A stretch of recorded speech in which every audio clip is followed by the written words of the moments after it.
1950 को 26 जनवरी को हम लोग गणतंत्र दिवस के रूप में मनाते हैं। और संविधान है क्या?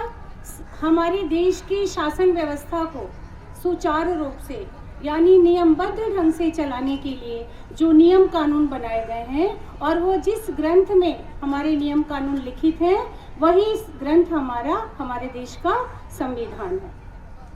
संविधान जिसके हर शब्द में देश अपना भविष्य ढूंढता है। संविधान की जो पुस्तक होती है वो प्रत्येक देश की सबसे पवित्र पुस्तक होती है बच्चों, महान पुस्तक होती है।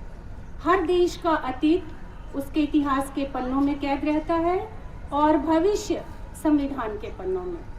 लेकिन इन पन्नों को लिखने में वर्षों की तपस्या लगती है। हौसलों की रोशनाई से लिखा उम्मीदों का संविधान, जिसमें हमारे देश के नियम कानून हैं, हमारे लिए बहुत मायने रखता है, बहुत महत्वपूर्ण है। आपको बता दें कि देश के संविधान निर्माण के लिए एक संविधान सभा का गठन हुआ। 9 दिसंबर 1946 को इसकी पहली बैठक हुई डॉक्टर सच्चिदानंद सिन्हा की अध्यक्षता में। बाद में डॉक्टर राजेंद्र प्रसाद संविधान सभा के स्थायी अध्यक्ष बने और डॉक्टर भीमराव अंबेडकर संविधान प्रारूप समिति के अध्यक्ष थे। डॉक्टर भीमराव अंबेडकर को बच्चों संविधान का जनक भी कहा जाता है। आप लोग जानते हैं ना, नागरिक शास्त्र में आपने पढ़ा भी है, आपके पाठ्यक्रम में भी है ये सब। तो संविधान सभा के जनक डॉक्टर भीमराव अंबेडकर थे। 2 वर्ष 11 माह और 18 दिन के लंबे समय के बाद बनकर तैयार हुआ हिंदुस्तान का संविधान दुनिया का सबसे बड़ा लिखित संविधान है। सबसे बड़ा संविधान हमारे देश का संविधान है। इसके पन्ने पन्ने में हमारे भारत की परंपराएं हैं तो पहचान भी है, अतीत से जुड़ाव है तो भविष्य के सुनहरे सपने हैं।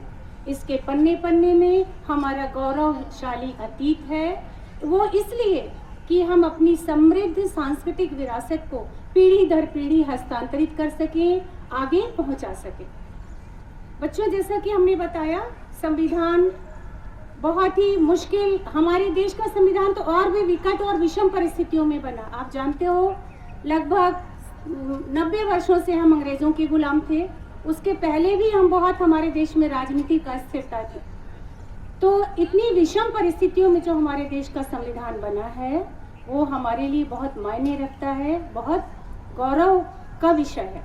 और उसमें जो मुख्य बातें हैं बच्चों, आपको बताया हमने कि इसमें कितने सदस्य थे? 299 सदस्य थे इस संविधान सभा में, और जिसमें से 15 महिलाएं थी।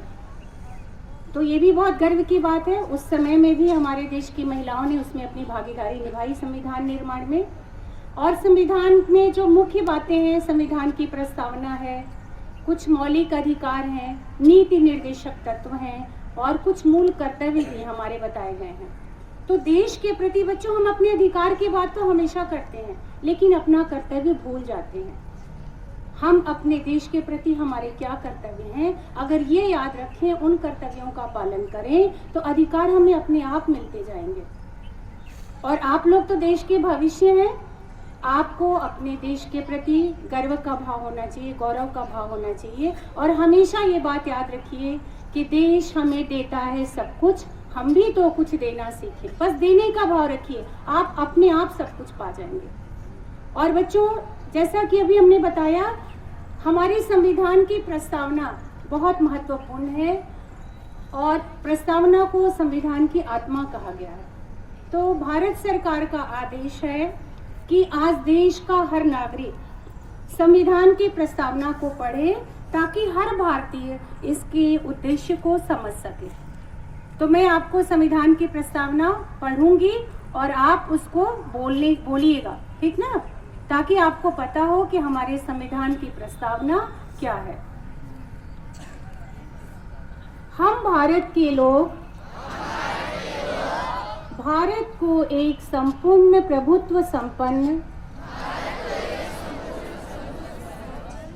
समाजवादी पंथ निरपेक्ष लोकतंत्रात्मक गणराज्य